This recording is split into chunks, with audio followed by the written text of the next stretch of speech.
Thanks so much, Jen. I'm really excited to be here. This is my first time at Creative Mornings, and I found out about it because my colleague Marina reached out and said, would you be interested in participating in this? And I quickly said yes. I'm a big advocate for the creative community here in Philadelphia and was so excited to learn about this program. I did say yes, though, before I knew the theme for the day. So I'll get to that, but I had to figure that one out a little bit. So like Jen said, I am the executive director of marketing at Nuuly, and Nuuly's the newest brand under URBN's umbrella. I would love to know how many people in the audience have heard of Nuuly before. Whoa, okay. That, I have to admit, is totally surreal, watching kind of a brand come to life, from literally no one knowing what it is to almost a whole room. Well, I could cry. So I'm going to share with you today a little bit more about Nuuly and the path we took to bring it to life, but I'll talk a little bit about Reverie too. So when I heard the theme Reverie, first thing I had to do was Google it. I took the SATs a very long time ago, and I just needed to make sure that I knew exactly what it meant. So Reverie is a state of being pleasantly lost in one's thoughts or a daydream. Or John Locke said, reverie is when ideas float in our mind without reflection or regard of the understanding. So I thought about Reverie and I thought, wow, this is a little tough for me. Especially when I saw the graphic and there were unicorns and flying pigs. And I don't know, I'm not super, I'm very pragmatic, to be honest, I think, how I approach things. So I was like, wow, how's this theme gonna fit for me? But I did realize that I think I've built something over time in my career, that is this appreciation around really taking the time for unstructured thought and unstructured conversations. And to be honest, a lot of this time was what we really needed to concept the Nuuly brand, what the program was, what our strategy was going to be, and then to bring it to life. So I'll back up just a little bit. I'll tell you briefly about my career, how I ended up at Nuuly. Early days, I was an American Studies major, had really no idea what I wanted to be. I wrote my thesis in college about baseball. I ended up working my first job in PR. I was helping with a federally, there was a grant for the Benjamin Franklin Tercentenary, which was charged with celebrating Ben Franklin's 300th birthday here in Philadelphia, but also internationally. It was a really big deal. American Studies major, big Ben Franklin fan, best founding father, in my opinion. Had a really incredible year doing that. But then I thought, PR wasn't exactly the right fit for me. I really wanted to get into something that was a little bit more, I wanted a little bit more data, a little bit broader view of marketing, so moved to the agency side. But here in Philly, sometimes agency side marketing means you work on pharma and healthcare clients, which are great, but the pace was not quite right for me. Wanted something, a little bit more fast paced. I also really wanted to figure out what business was all about because the American Studies major didn't teach me that. And I wasn't necessarily learning that in the agency side to a great degree. So I decided to go back to school. I got my MBA here in Philly, and I decided I wanted to work for Urban Outfitters. So I just kept calling them until they let me have an internship. They didn't typically do MBA internships at the time, but somehow got my foot in the door at Anthropologie, and I ended up on this team that definitely doesn't exist anymore called the database marketing team. Very sexy.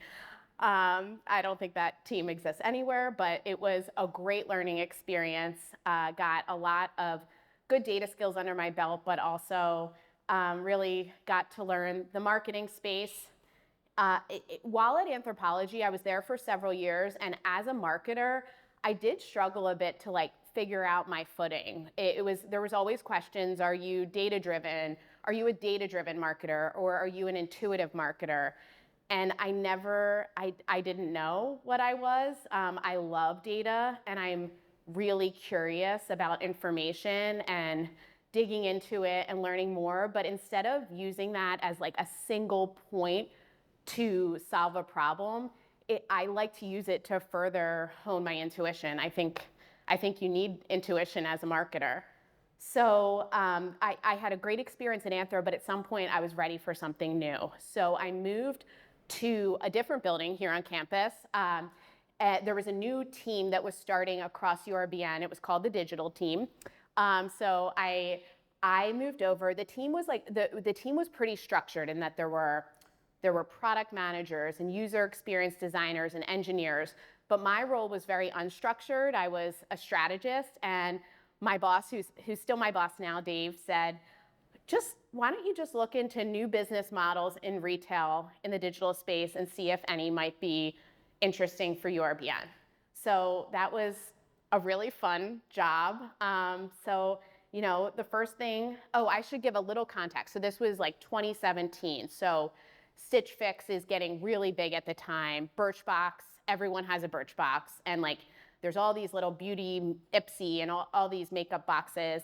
So the subscription box idea was all the rage. And it was also like early stage Rent the Runway subscription, but really Rent the Runway was much more known for the one-off occasion dress rental. So I started doing research, surveys, and a lot of conversations with customers just to try to figure out where everyone's head was at and how fashion was changing and people's relationship with it was changing. And we felt one thing pretty clearly. It was like that like kind of box model, like the Stitch Fix, that was not right for us.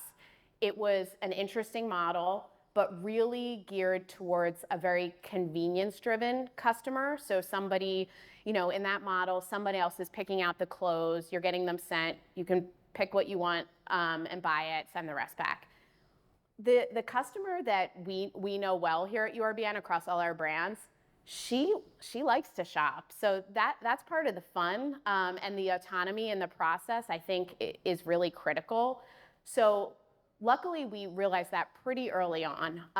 But then one of the other themes that we kept hearing was this, like, it was a paradox almost. So there's this increasing desire for sustainability, but at the same time, people have an appetite for new clothes. And a lot of that was being fueled by the explosion of social media. So one thing seemed like a good fit for that, and that was rental.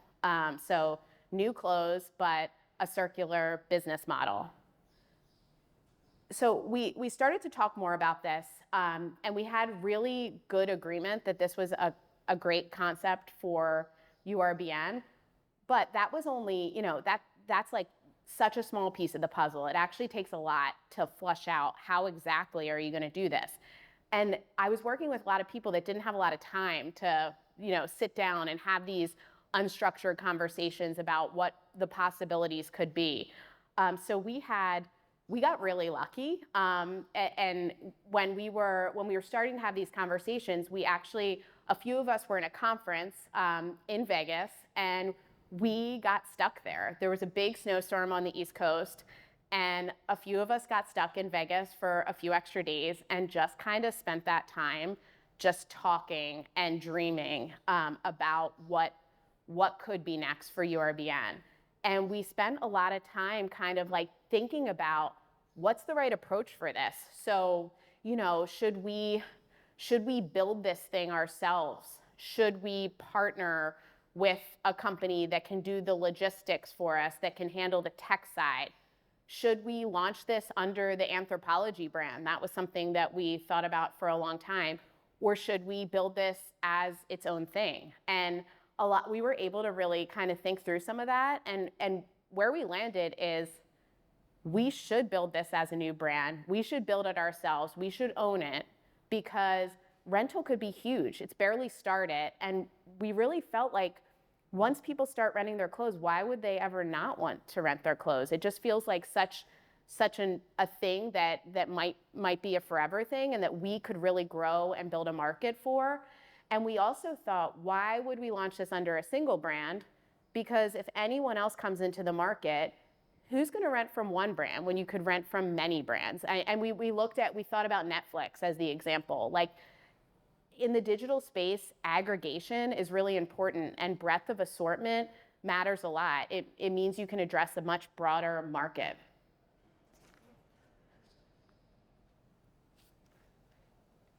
So I'm gonna now just share with you a little bit. Oh, I should say also, after we launched Rental, we didn't stop having these conversations. In fact, so we launched in 2019. COVID hits 6 months later, which really knocked the legs out from under us. Nobody needed to rent clothes. It was tough, and I feel so grateful that we were part of a company that kept us going, because that was not a given. We were certainly not making any money, quite the opposite. But during that time, we also thought about, well, what do we do with the people that we have, the talent we have? And that was the time we started continuing to have these like kind of unstructured, free thinking conversations. And we decided to build a peer-to-peer resale platform. So now we have Nuuly Rent and we have Nuuly Thrift, two businesses under the circular fashion umbrella. Okay, so I'm gonna start with our brand promise written by someone in this room right now who I won't call out. Nuuly is all about choices. Customers can choose to engage with the brand in multiple ways, through renting, buying, selling, or any combination of the three. It's really up to them. Whether they're choosing to explore their relationship with clothing for sustainability reasons, economic reasons, or just because they want to experiment, they'll experience seamless technology, curated product tailored to their preferences, and zero judgments from a supportive, creative community. So that's Nuuly. And here's how Nuuly Rent works. So we have one offering right now for existing subscribers, 6 items for $88. We're in the midst of a price change, which is a really big deal for us, the first one in 4 years. So we're moving to $98 a month, and that is already in place for our new customers and existing in August. But basically, sorry, this is like impossible to see, so I'll just tell you about it. We decided to go to market with a really simple offer, and that was basically because our customers told us we were crazy to try to do multiple things. When we did research before, we had 2 offers and we killed one pretty close to the last minute. Nobody had really rented clothes, so the idea of offering people too many decisions made no sense. So I'm really glad our customers told us that and that we listened. We have everything from, special occasion product to premium denim to casual clothes. I think some of you are Nuuly subscribers, which is so cool. So you know very well our assortment. But basically, you rent the product for a month, you keep it, you wear it, you send it back. We take care of the laundry. We have a laundry facility about 40 minutes away, and it goes out to the next customer. There's a lot of work in the facility that happens. It's not as easy as I just described, but it's basically sharing your clothes with a community of 160,000 right now subscribers. So we build a platform. We have a pretty big tech team, built this platform from the ground up. We obviously have other brands here at URBN, but we really couldn't leverage a lot of what they had built because rental is not e-commerce. So there isn't like a notion of a typical cart and checkout. It's a subscription business. It has a closet. So we really had to take time and invest a lot in the user experience of building this as it's a new thing.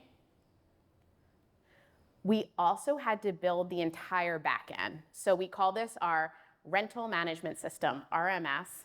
And it's really, what I think is really cool about it, which is probably not the same as what the ops people would say, but I think it's really cool that the user experience team really thoughtfully designed all of the interfaces for our fulfillment center team to use. They're beautiful, and I don't know that any other warehouse system looks as good as ours.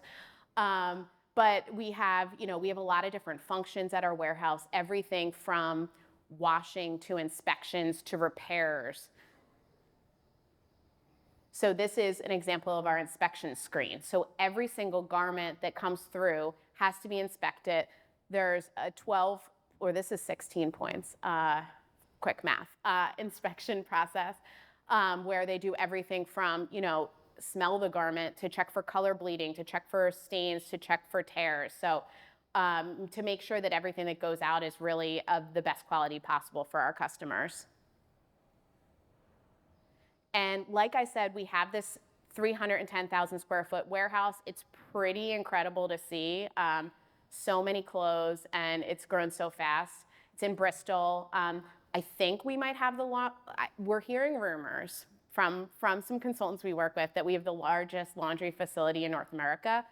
I didn't say it, someone told me, so I don't know. Don't quote it, but I think maybe. So that's in Bristol. We are quickly running out of space, so we are opening, we're tripling our capacity, opening a new warehouse or fulfillment center outside of Kansas City in Raymore, Missouri. That'll open up probably around January. We're in it now, but it'll open to customers at the end of our fiscal year. Just to talk a little bit about the clothes that we offer. So like I said, such a variety.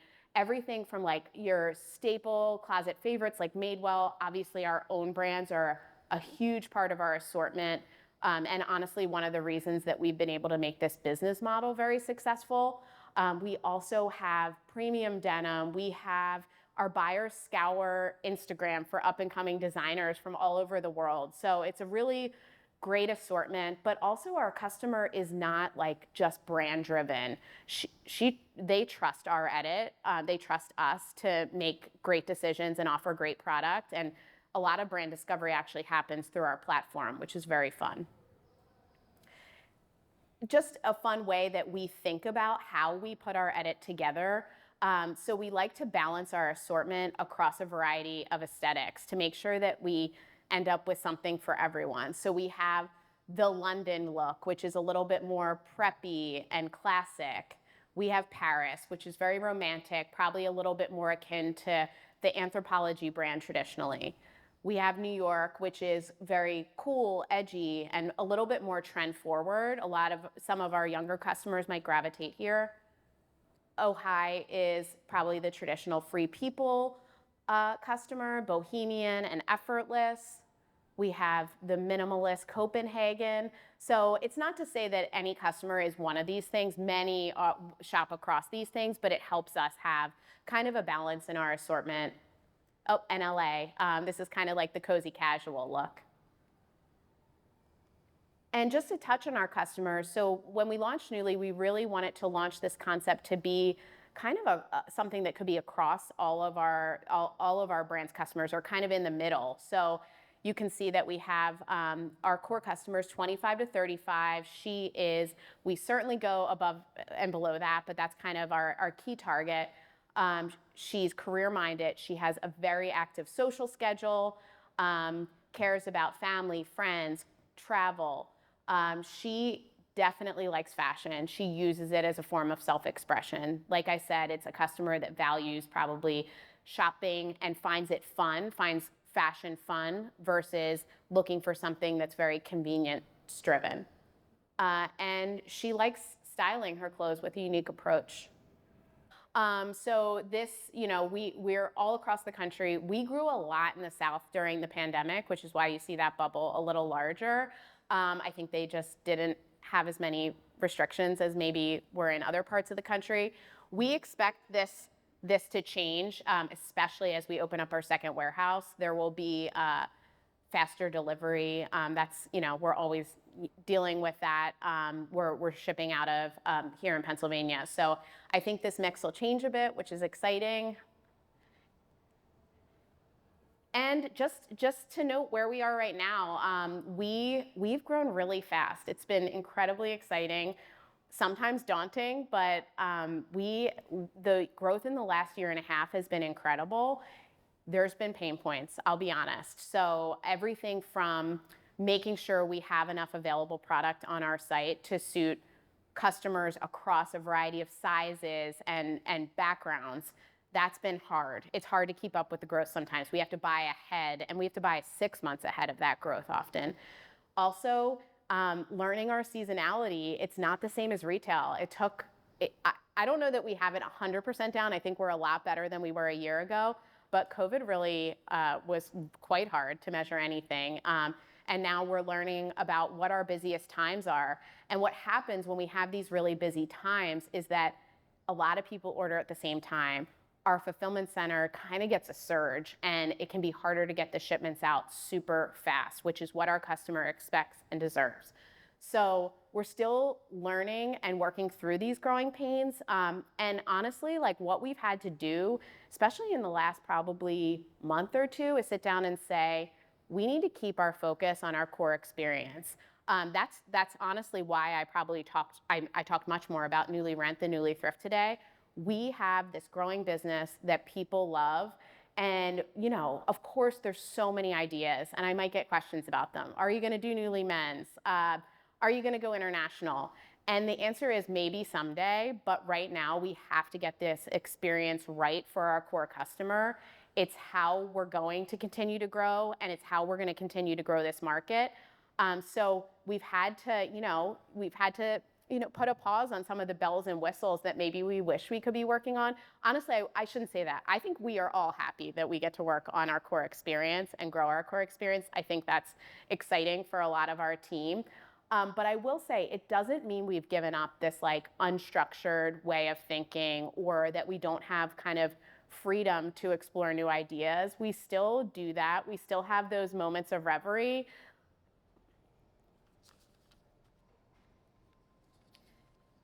And I will say that, you know, for you all, some of you probably work in more traditionally creative roles than maybe I came up through, and maybe Reverie is very easy for you and it comes naturally.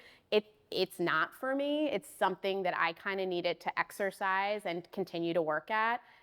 And I think what's important is just finding your thing. So my thing is going for walks. So thank you to the Navy Yard here today for allowing us to, you know, have this wonderful space here. But I'm mostly here on campus, and I go for walks all the time. Like if a meeting ends 15 minutes early, I'm going out for a walk, and it's where I don't have an agenda. I just try to use that time to like let my mind rest, and a lot of good ideas come in those occasions. That might not be your thing. Your thing might be, going to museums. It might be reading poetry. Whatever it is, protect the time and do it. And I would say, if you're a people manager, it might be even more important for you to protect that time for your team.